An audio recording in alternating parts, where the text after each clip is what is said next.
up, Vancouver? Welcome, Friday, people.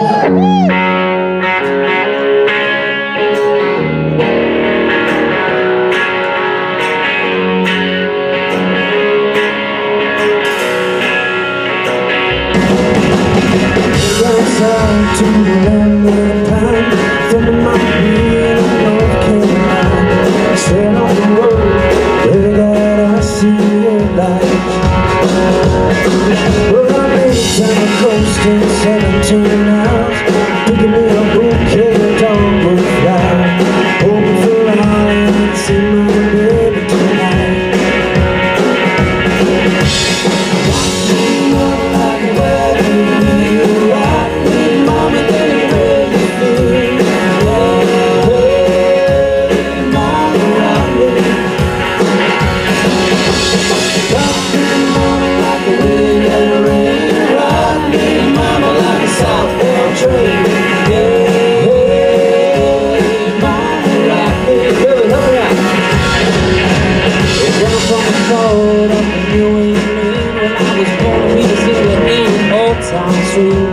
Baby, play the guitar, I play the banjo now. Whoa, those country weeks keep on getting me now. Lost my money playing poker, so I had to up and leave.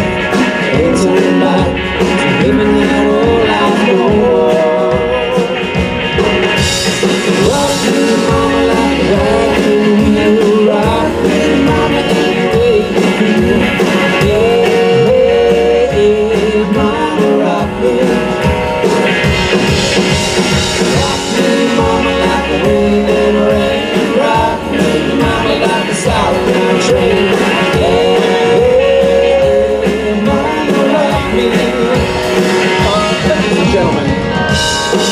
Now's the time in the morning when I would like you to help me out if you could. Please put your hands together to welcome the ball of energy that we all need this morning. The one, the only, Adam Ferguson!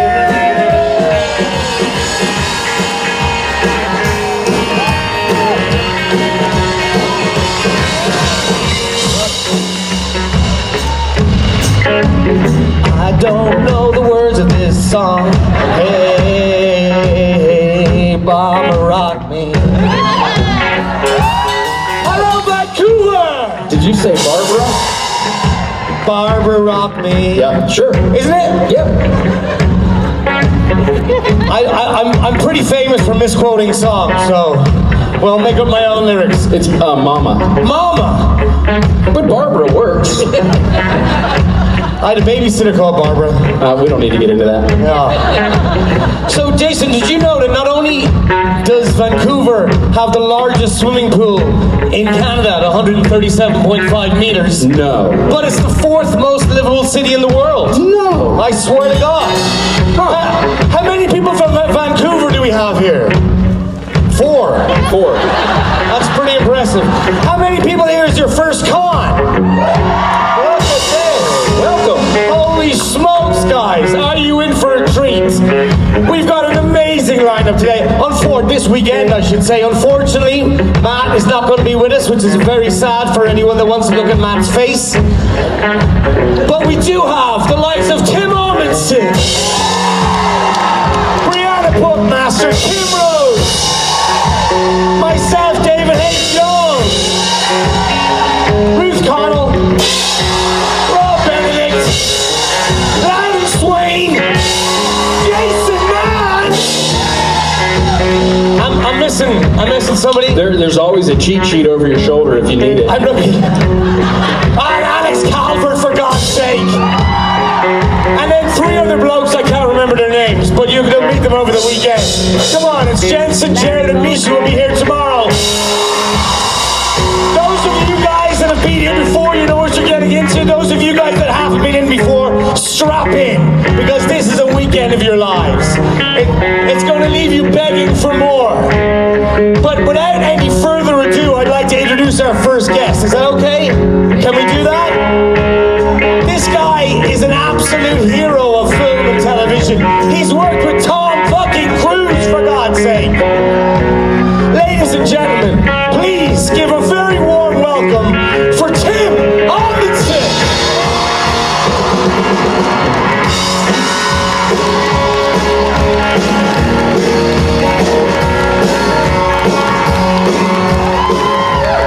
On your feet, Supernatural.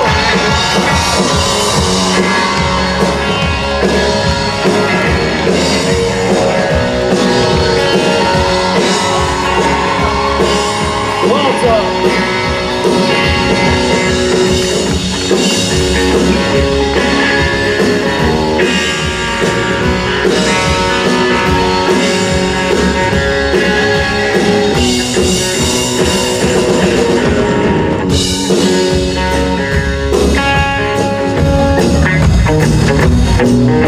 Look at that greeting.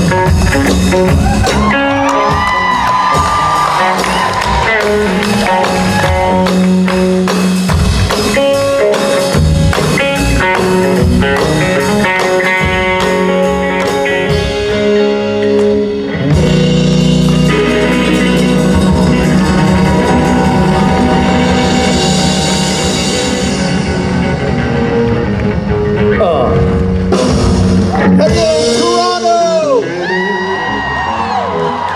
Take it away, Tim. We'll see you guys in a bit. Hello, beauties. Adam Fergus, you beautiful Finian fucker. The nicest thing you've ever said to me. And by the way, you're singing that song, brought tears to my eyes. Please don't ever do it again. I'm sorry, you won't sleep tonight. Come to karaoke. Hey, gang. I'm Tim Omundson. I played Kane. Ironic. I think I'm just really glad that my character was named Exploding Diarrhea. How about this band, huh? Where are my friends? Hi, everybody. I don't know why my voice just went so high, but hi, everybody. Not gonna done that. I gotta tell you, where'd my band go? They all just walked off. Apparently, they were just done with me. So, I gotta tell you something.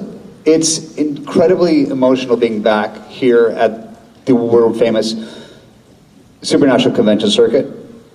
And standing backstage, I got a little emotional when my boys started playing that song, because I used to sing, that was one of my favorite songs to sing with them. And one of the things, I don't know if it was in all the papers, I had a stroke a while back. So, I don't know if you got the newsletter, but I'm still alive. Oh, you good. You got the big applause line. Totally self-serving that I just did that. But one thing is, the stroke took my my singing voice. So hearing those boys sing that song and me not be able to get up here and sing with them is, hurts a lot. But it's in addition to the hurting, I'm grateful to be able to be here and listen to them sing this. I'm grateful to see all you. And I'm telling you right here, right now, write it down. By the time this convention circuit's over, I'll be back up and singing that song. And playing a little harmonica like you, Steve. Yes. So from your, write it down. I said whatever the date is. And tweet it to me so I remember it. I can pin that tweet to remind myself. But I will be back singing that freaking song with this beautiful band and playing a harmonica. May not be sound that good, but I don't care. I got other guys singing back up for me. Yes. And I'm seeing some more broken shirts in the house. Awesome. Would you all like to start? Are there any questions? Since I'm here and you all paid to come and see me. You just came to see me, right? You did. Yes. That's the answer I was looking for. Hi, over there on my right. Quattro Formaggio misses its Cinque Formaggio for that song, so Oh, Quattro Formaggio. I think we sang that in Germany, didn't we? in Rome. Never mind. You got to go right up on the microphone. I was just wondering if you were ready to answer the shit out of some questions. Oh, awesome. Well, this is my podcast. I'm so ready to answer the shit out of this some questions. Especially since all you beautiful came out. Yes. Who's got the first question for me to answer the shit out of? That was the question to answer the shit out of. Again, microphones are to be used. Speak your mouth right up on the microphone. Oh, that was it? That was your question? It was. It was really good. So, yes, I'm ready to answer the shit out of some questions.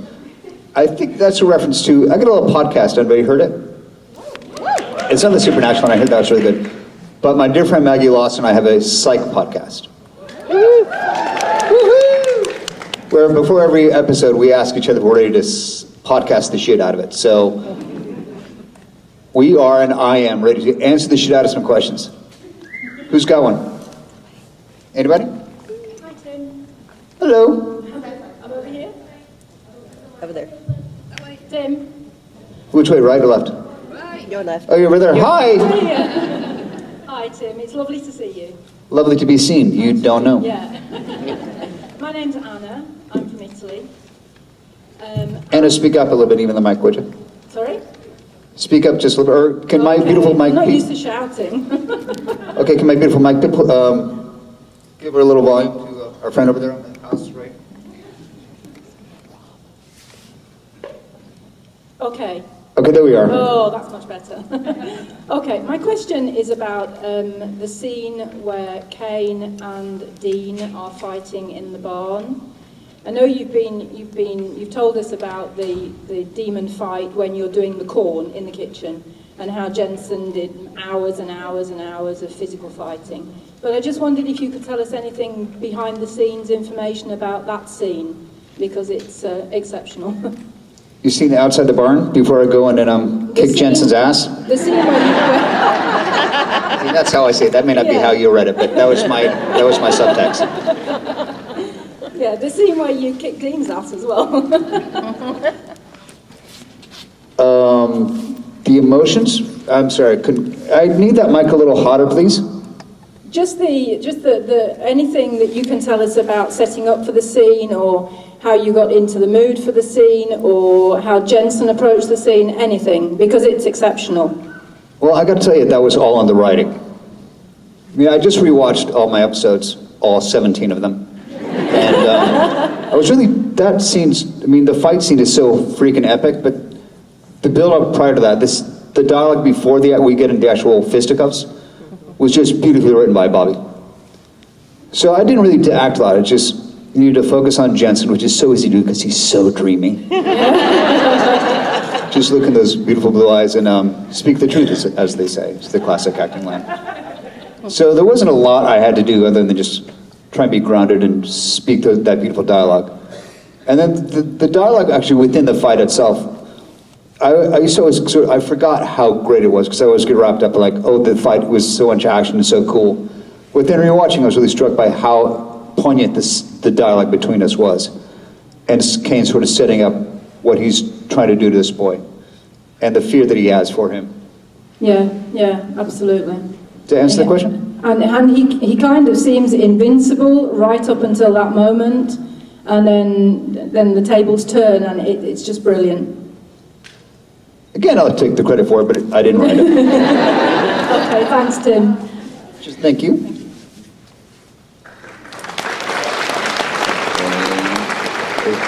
Golf smattering applause. Can you hear me? I can hear you. Awesome. I just wanted to hear like one of your favorite stories from being on set, I guess at Supernatural since that's the convention, but favorite story from being on set. My favorite story from being on set is probably, it relates to what I was just talking about with the fight scene, because Jensen and I rehearsed for 3 days for that scene with our dear Lou, our stunt coordinator who's no longer with us, whose name I'm so sorry I cannot remember. But Lou I first met, he was stunt coordinator on my very first job in Vancouver about 30 years ago, a show called Strange Luck. So to get back on set and see Lou was really lovely. We rehearsed for 3 days, rehearsed the shit out of it, and then actually in the filming of the scene, we didn't use any of our stunt performers. It was all just Jensen and me, which I was pretty darn proud to be able to hold my own stunt-wise with Jensen, because he's just so, I mean, you all know how good he is. The guy can do that stuff in his sleep. There was one stunt performer. It's when I threw Jensen through the window into the office upstairs of the barn. So that was it. For some reason, they decided not to risk his beautiful face going through a plate of glass. Even though I'm sure he wanted to do it himself, but they talked him into using a stunt performer for that one. So I think just the days of leading up, getting to rehearse 3 days with him, and really kind of get to know him a little bit better, was one of my favorite memories, being on set. Although my favorite memories really are offset with this entire group of performers. at these things called supernatural conventions. Have you been to those? They're pretty great. Yes. I mean, the joy of a job like this, getting to travel the world with this, I always call them our carnival performers. So this traveling circus we have is the best thing in the world. It's like showing up in some green room in some random hotel somewhere in the world, not knowing what time it is, and sleeping on the floor of a green room with your friends, who sometimes cover your chest in snack items. Misha Collins, you know what I'm talking about. There's a great picture of him, like, I think he was loading up my chest with Funyuns. Couldn't tell you in the world what country we're in, but it was somewhere in Europe. And just the joy of getting to travel and see this gang, and even like last night in the hotel in the lobby, seeing Kim and Brianna show up, it's like, oh, my old friends, hey! And it's one of my favorite things ever, is getting to be, I mean, you all coming out, this is entirely selfish for me, because I get to see my friends, and I get to meet you guys. Not nearly enough as I'd like, but we get a few brief moments and meet and greets here and there, and the photograph sessions are always painfully short, but at least I get a second to at least try and look you in the eyes and connect and say hello. And I'm blessed for that. I'm lucky for that. So, people always thank me for coming out to conventions. It's the other way around. We all thank you for coming, because without you guys, there's no us. Oh, it's absolutely true. So you're applauding, but I should be applauding you. I just only got one hand to do it with. But no, I genuinely mean that. So thank you all for coming out. Constantly, we could see the same faces very often, all over the world, which is a joy. And I am intensely blessed to have been a part of this show, to meet these folks and meet you guys. And to have been welcomed into the supernatural fandom and the fan world. I mean, we say, it's not, SPM Family Forever is more than just a hashtag, I really gotta tell you. It truly is. So thank you all for being a part of being here, because otherwise I wouldn't get to be here today. I mean, I would, but they just wouldn't have let me in the country. Thank you. Thank you.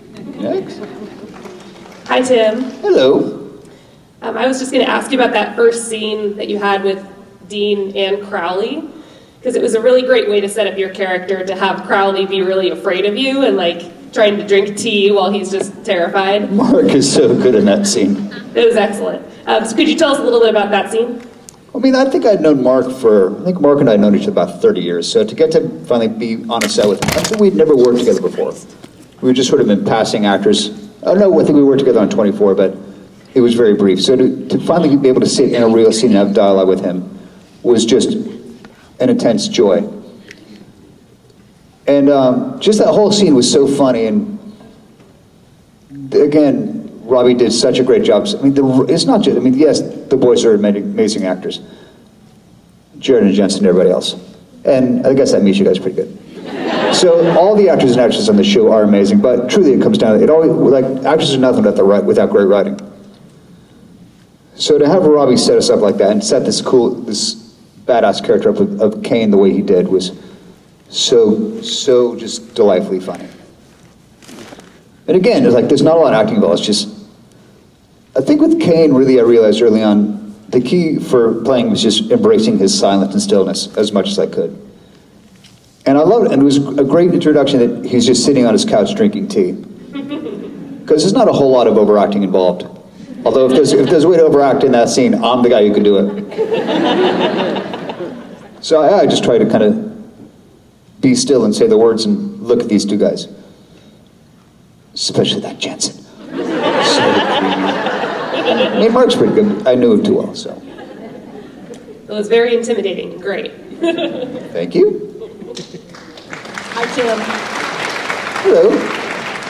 I was wondering, since you've done so many different roles over the years, is it hard to go from comedy, drama, or in between? And then also, when you read or found out about this part for Kane, was there something that you really liked about it, or you were like, not sure, or anything? Well, to answer your first part of your question, it would be hard for a lesser actor.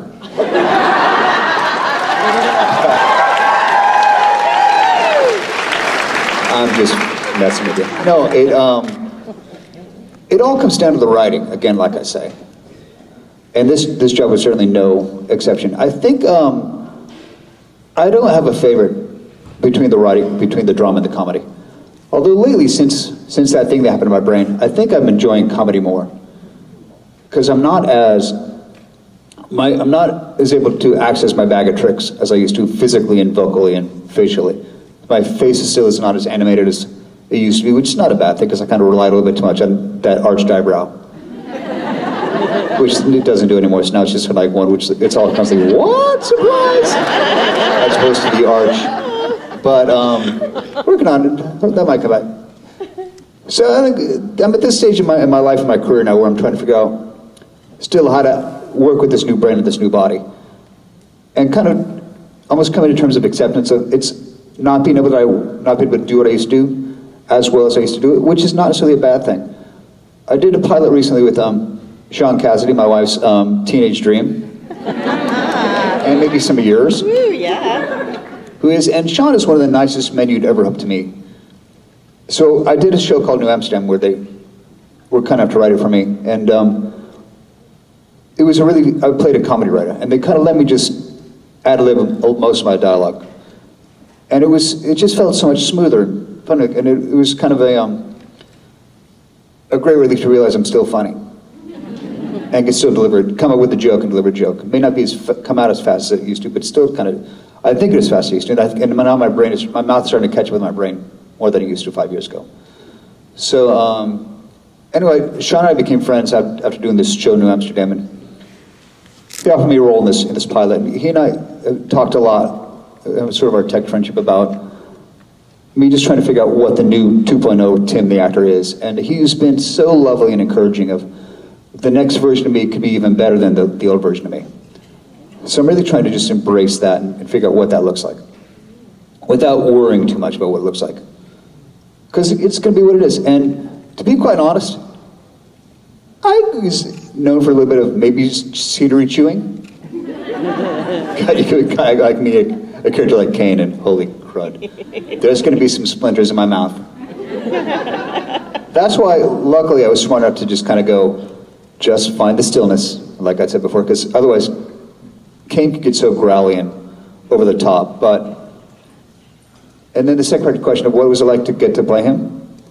Yeah, what was it that when you got the part, you were like, how am I going to play this, or what's interesting about it? It was really how much mustache twirling will they let me get away with.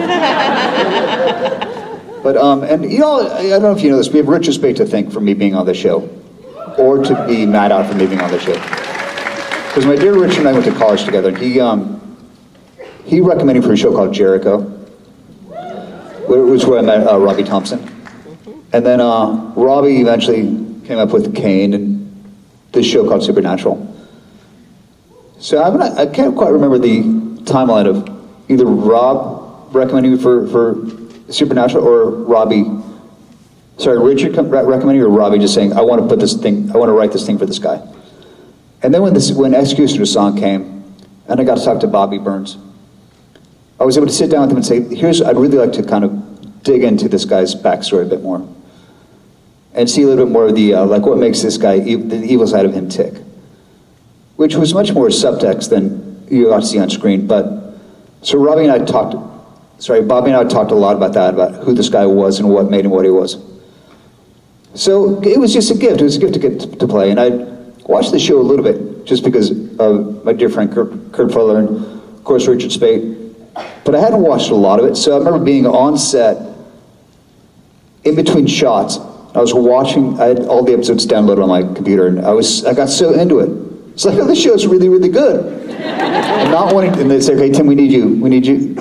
Turn off your computer. And I was like, no, I'm in the middle of a scene. I'm in the middle of a great scene. But finally, I turned myself away, and then, so once I really realized what the show was and how great it was and how fun it was, while I'm doing it, I was realizing just how lucky I was. And for Firstborn, when they told me Batten was directing, I was overjoyed, because John and I knew each other from Supernatural. He directed several Supernaturals. So we got to go to dinner before my first day shootings, kind of talk about who this guy was and how we wanted to portray him. Which is, to be a guest star on any show is always a really scary thing. Then to get the gift of knowing your director and show up on set and be welcomed by this cast, who is just some of the nicest men and women you will ever get to work with. was just blessing after blessing. Does that answer your question? Because I can go on for hours. I'm here all day. Thank you.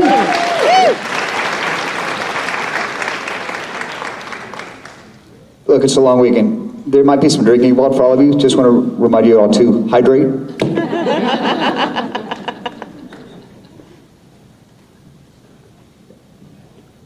That's a little Tim tip of how to get through your convention weekend. Hydration's important. Anybody else? Hello, I'm Abby Lynn. Hi, Abby Lynn. I was wondering if you could have had any other guest star on the show, like a dream guest to have worked with, who would it have been? I'm sorry, I don't understand your question. Another guest star on the show? Yeah, like if you could have worked with anybody else on the show, like who would it have been, like a dream guest to have worked with on Supernatural? Okay, somebody who was already on the show? Or No, somebody that wasn't on the show, someone that you wish would have had the chance to work with on the show, like that could have been. Well, let me start with who was on the show. I would have loved to work with Kurt. Well, no, I would have loved to work with Rich Speight. Because I haven't worked with him in years on screen.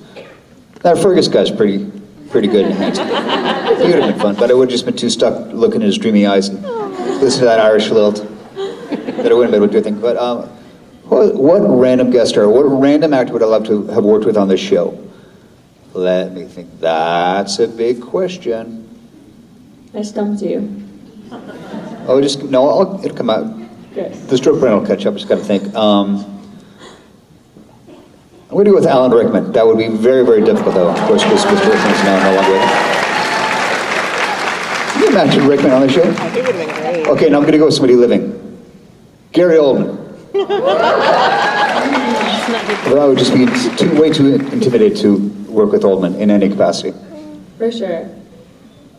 Well, thank you. I just want to know because I thought that'd be really interesting. So thank you. You almost stumped me.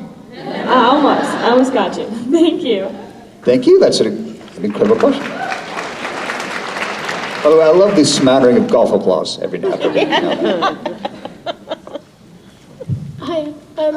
First, I wanted to say I'm really glad you survived your stroke. I'm really happy about that. So, Sorry, sweetheart. You got to speak a little out on the mic. Thank you for for surviving your stroke. We're really glad you're still here. My question is, did you wish that Kane was on the show for longer than he actually was? Of course I did. I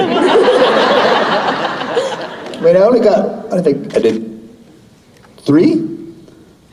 I mean, I don't want to be greedy, but yes, I really wish Kane came back for more. No body, no crime. We never saw his dead body. It's Supernatural, for goodness sakes. Nobody ever really dies. I would be a liar if I said I didn't secretly wait for that phone to call and say, hey, Timmy, you want to come back up and play?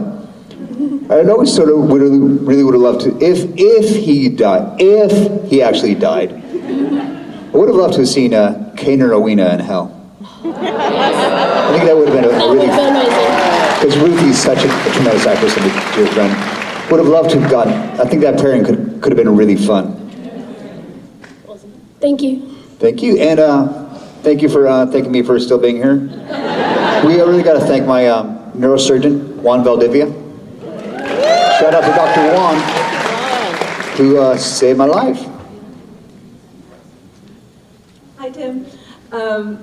My question has to do with genre TV versus straight TV, if you will, because there's like a lot of talk about division between that and sort of the merits of stories that portray real life versus things that are maybe more imaginary. And I'm just wondering if you have a preference between either one, and going forward with Tim 2.0, if there's a particular genre you'd like to try doing, or that you feel really called to, or that represents, like, I know a lot of our boys have gone forward and suddenly everybody's doing westerns, stuff like that. We've got, the supernatural, there's fantasy, sci-fi.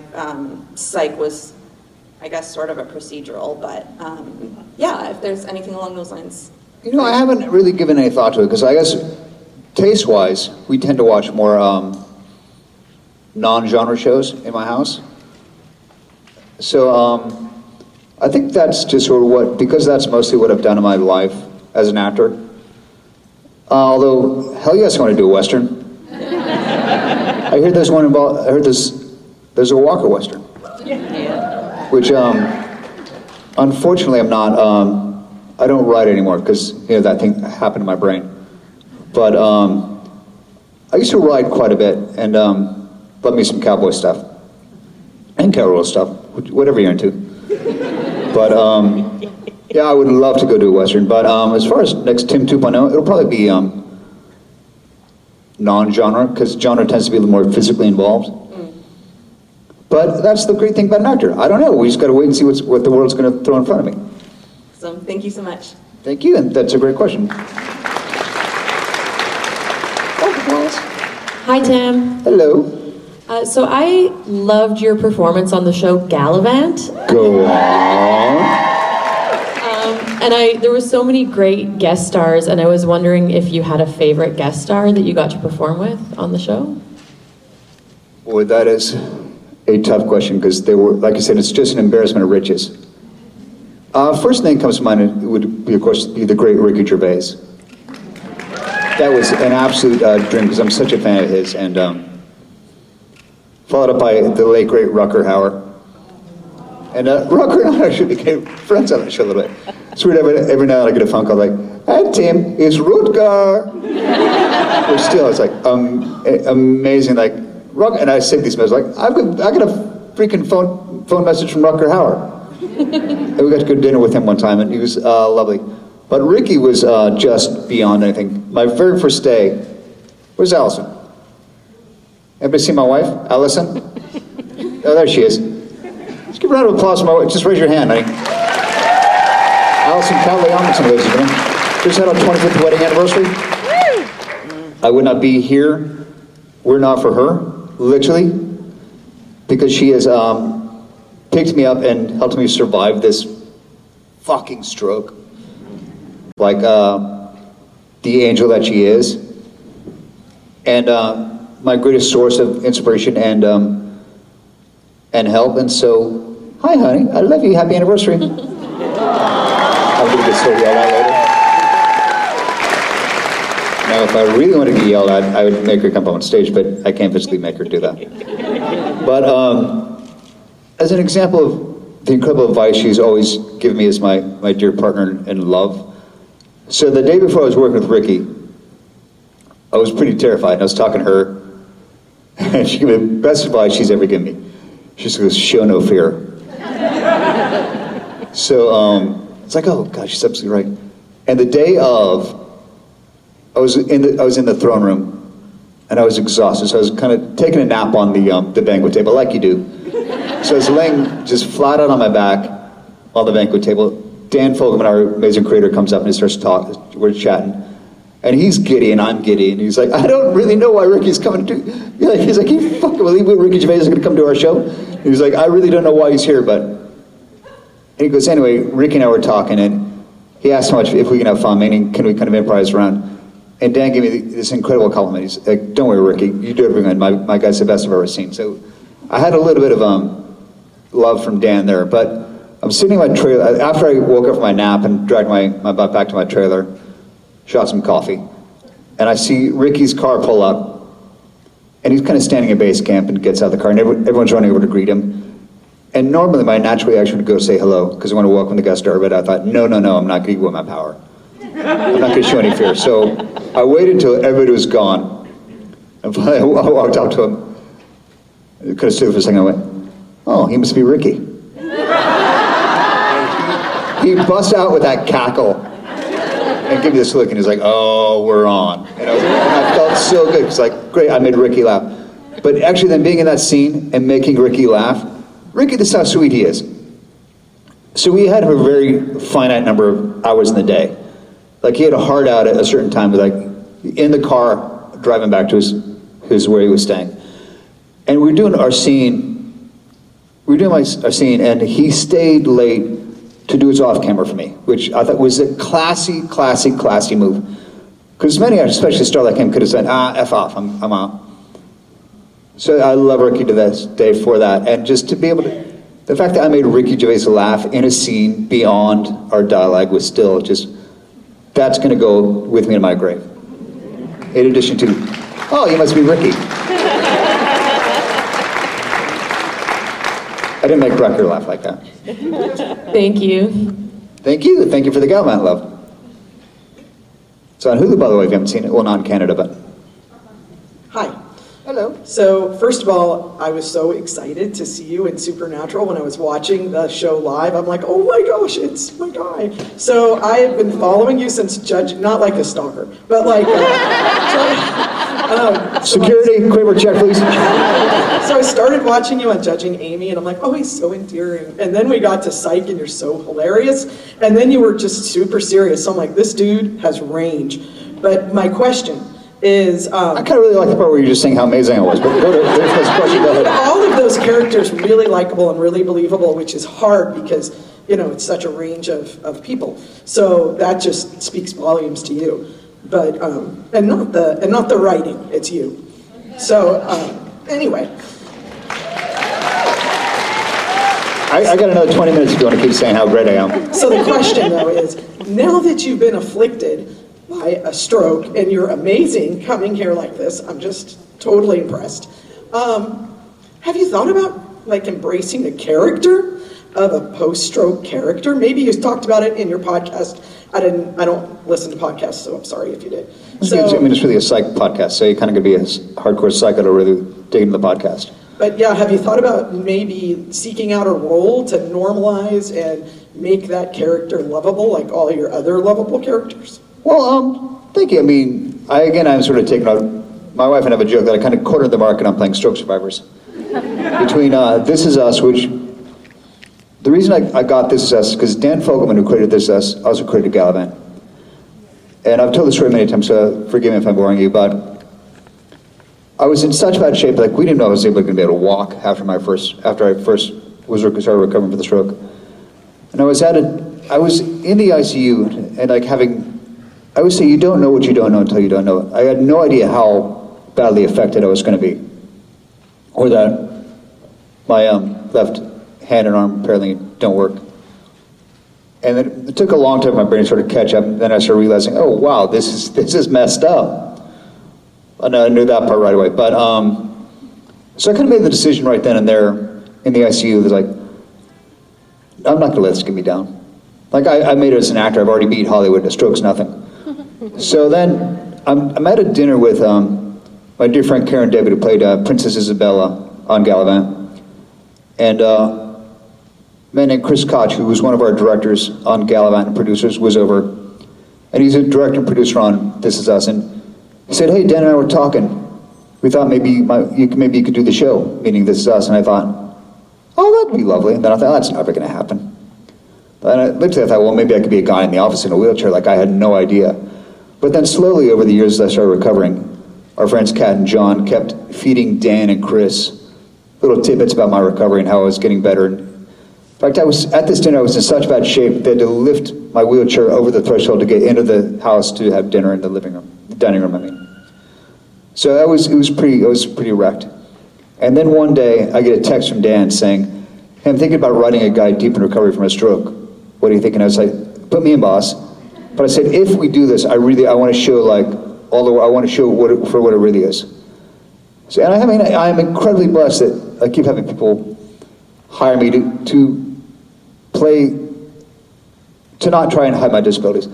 For the first several years, I hid my disability a lot. Like, I didn't want any pictures of me in the wheelchair, because there's something in Hollywood, it's like, if somebody sees you less than what you were, they think, oh, that's it, he's gone. And so I didn't, because I was still working on my recovery, and I didn't know what I could do yet, I didn't want to show anything. And now, especially after This Is Us, and the feedback I've gotten from the stroke survivors and just the disabled community in general, about how encouraging it was to see somebody, like an honest stroke survivor, being portrayed on camera, on the screens, really put a lot of wind in my sails. So yeah, I'm trying to embrace that a lot more. And well, we would all watch you.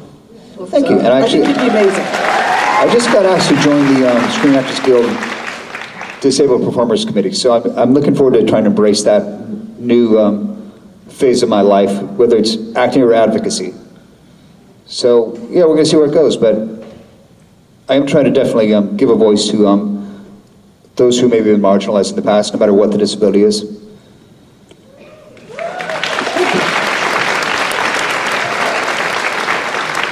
I mean, it's that or sit on my couch and yell at the TV, which my wife doesn't like. Thank you for your amazing question. Hi. Hi. Creighton from Finland and Scotland, and I'm a huge fan of your work, and just wondering if there is any new project that you are doing and you want to share with us that we can maybe catch up?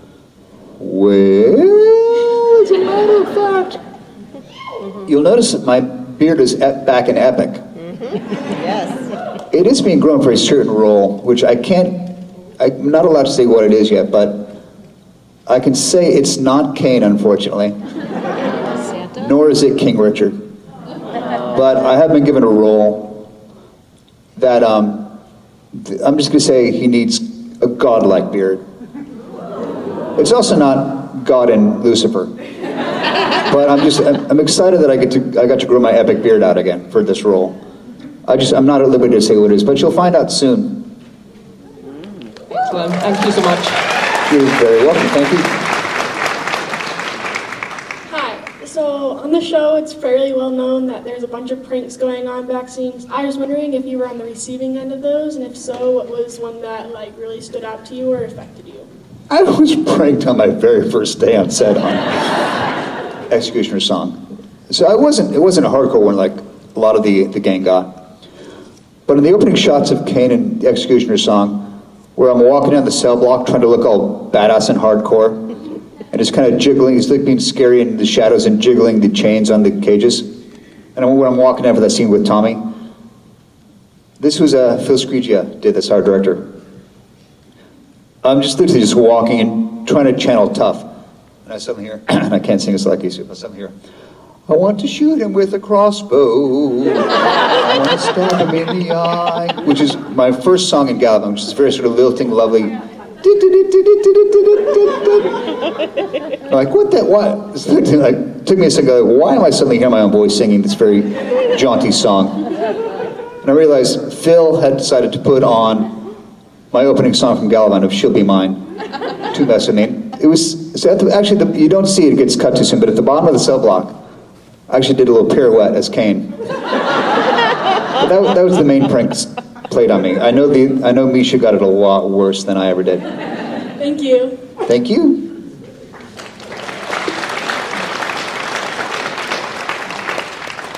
Hi. Hi.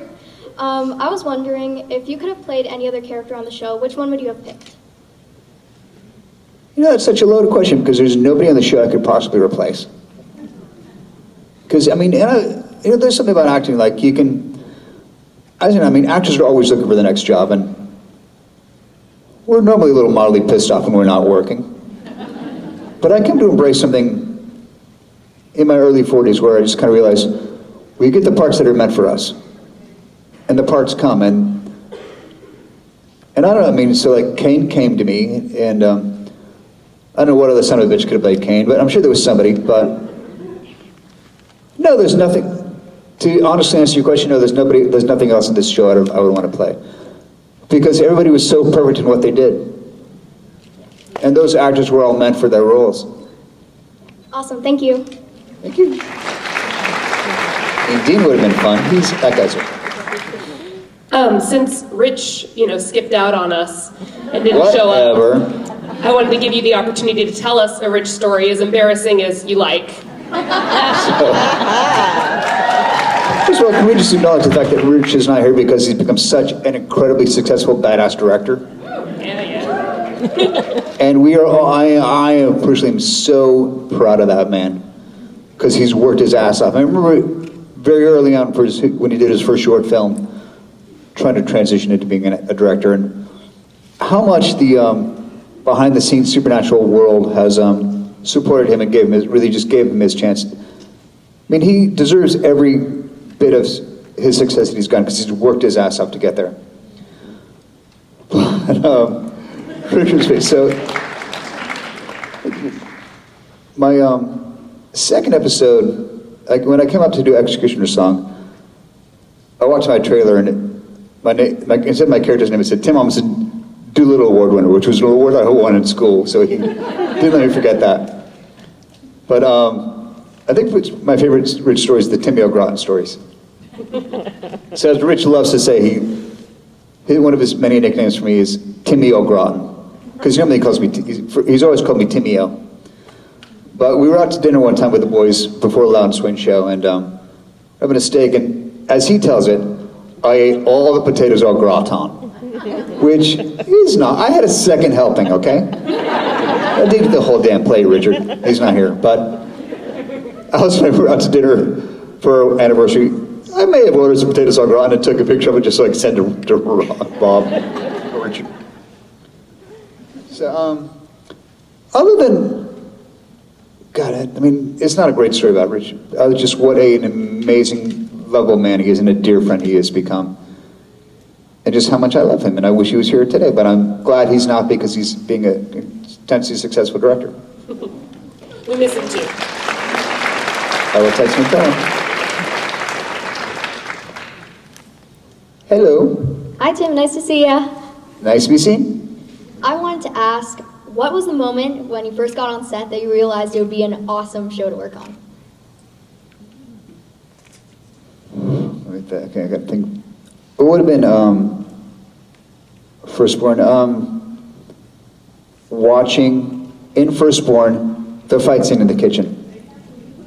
Watching Jensen perform that fight scene with all the demons, and just what a badass he was.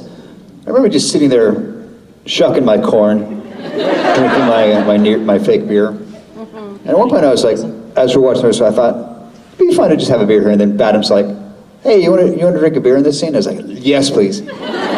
So truly, it was watching Jensen rehearse that scene to realize just how incredibly talented a physical performer he was. And then just the non-physical stuff. Just, that was, I think, the moment where I realized how fun it was going to be. Nice, thank you. Thank you. And it just continued every other scene I got to do.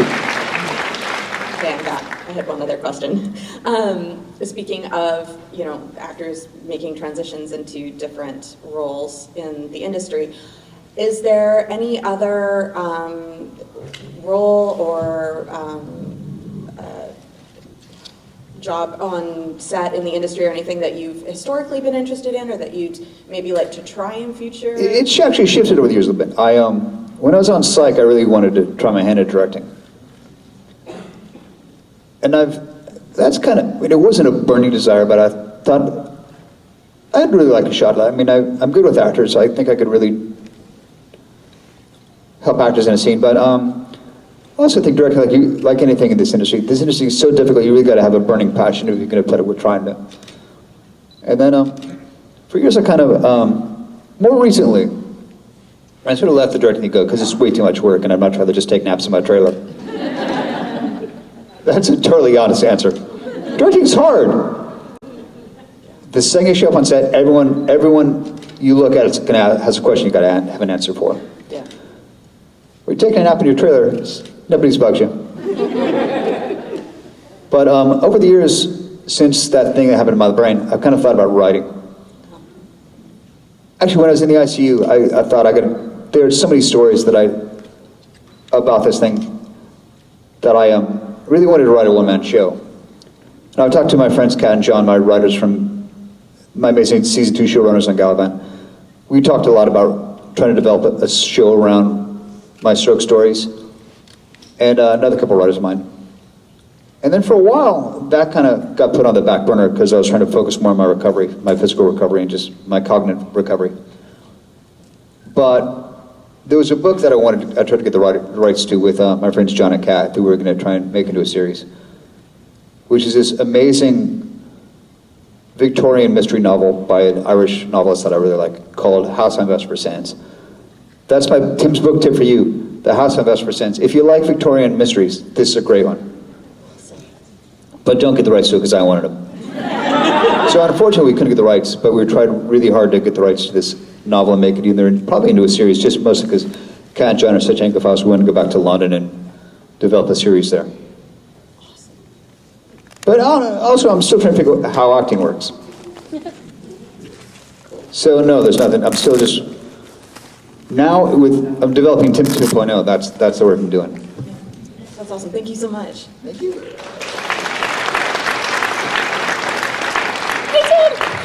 Wow, that was really high. Hi, Minnie Mouse. First, I want to put out into the universe that it would be amazing to have a panel with you and Kurt Fuller at one of these. I just want to say that. Kurt, oh God, I love Kurt Fuller. I will echo that out into the universe. My question is, has Adam heard your amazing Luck of the Irish accent? Oh God, I hope not. Matt and I don't know each other that well. We still work. It's a burgeoning friendship. So I don't want to knock that one out. I don't want to pull a rug under that one. Well, I'd like to hear it.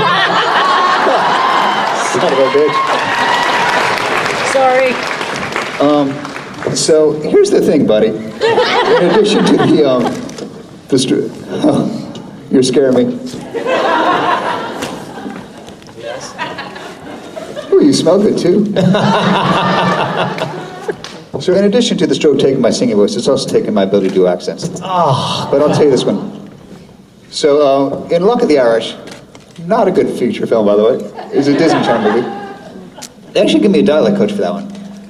It is I get a little embarrassed now because it's the worst Lucky Charms accent ever. I think Tom Cruise beats you in Far and Away.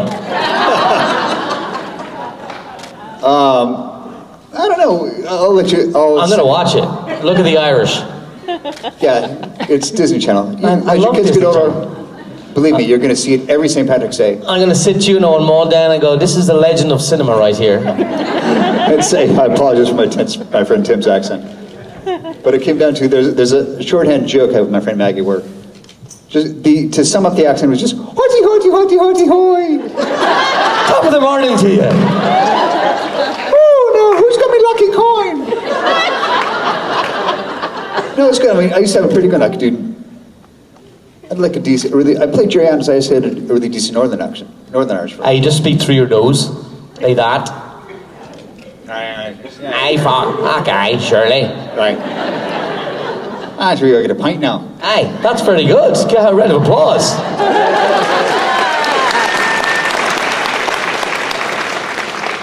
I wish I could. I'm not going to do it here in front of you. Cause I don't blame you. People ask me to do myself and David Hayden Jones to swap accents all the time. And you lean into it a little bit, but I'm like, I can't do a Canadian accent. I just can't. You can do the out and about and all that kind of stuff, but really and truly, you tend to butcher accents unless you put a lot of work into it. Well, at least I do. I tend to butcher them. How did that go anyway, Tim? Were they good to you? Yeah. Sounds like you're pulling me out with a cane. You were delightful to me, so thank you all. I hope I was entertaining and engaging. Ladies and gentlemen, Tim Omundson.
I'd like to compliment your continuing one-armed solo whilst hugging. I don't know if you guys caught that, but That was remarkable. That was next level.